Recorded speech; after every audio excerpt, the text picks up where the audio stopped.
Hello dear students, teachers and music lovers. My name is Alexandra, welcome to my lesson. In this video, I would like to explore the idea of sampling. I think everybody likes to sample on things. And today we're going to sample on the famous classical tunes. I remember being a student in a music college. Me and my friends would often get a practice room and just play for each other all the famous tunes that we knew. And we didn't even have to play a complete piece or anything like this. Just a main opening theme and the theme that made this piece particularly famous. Actually was a great fun because it made us feel like we know a lot of repertoire, even it didn't matter if you just play the opening measures, but it made us feel good. It made us feel like I have a lot of music to play. And also it was a feeling that we were connected to this great repertoire out there and we could actively play it with our own hands. And I started to think, why not create a similar experience for my students, where we would explore some of the famous musical pieces and I will just make them to learn a few measures of it, just an opening of the famous piece. Plus, when I ask my students, do you know a Moonlight Sonata by Beethoven? They always say, oh yes, of course we know, everybody knows this piece. And then I ask them, could you just play a few measures of it? And in the best case scenario, they can play just the opening chords, but mostly 80% of them they cannot. And then I ask, do you know Fur Elise? And again, best case scenario, they will just play first 9 notes of it, but then they cannot play after this. Which is so sad because it's such a great experience to be able to play this famous music. So I decided, okay, that's enough. They're all going to learn those famous tunes. So let me show you what I did for them.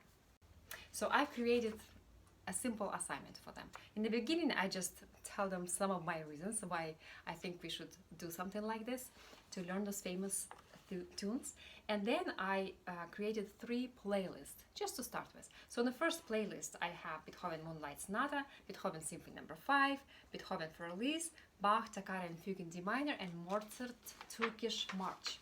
Then on the second playlist I have Tchaikovsky Dance of Sugar Plum Fairy, Pachelbel Canon in D, Mendelssohn Wedding March, Satie Gymnopedie No. 1, and so forth.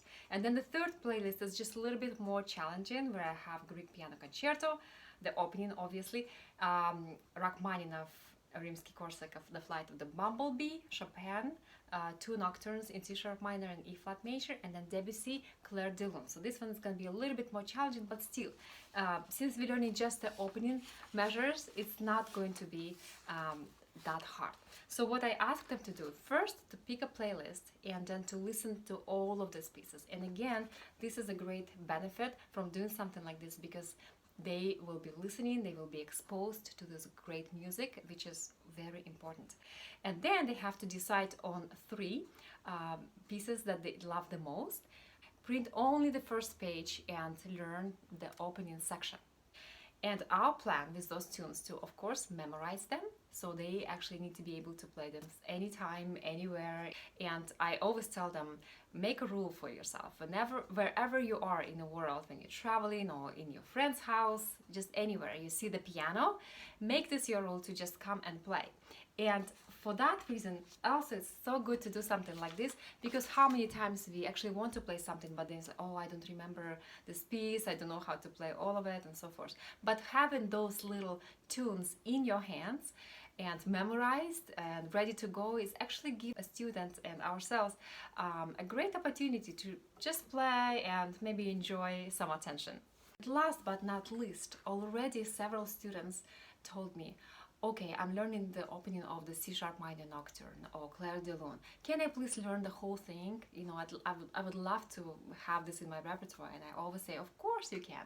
And this is actually my secret idea of why I want them to learn some of those, because it's a great way to explore a new composer, a new key, a new sound, new tune, and if you happen to fall in love with this tune, then it could lead to something more, so they can learn the whole piece, which is fabulous outcome of this practice. So I recommend you all to just try learning some of these famous openings of the famous pieces and just enjoy playing them. Bye bye. Thank you for your attention.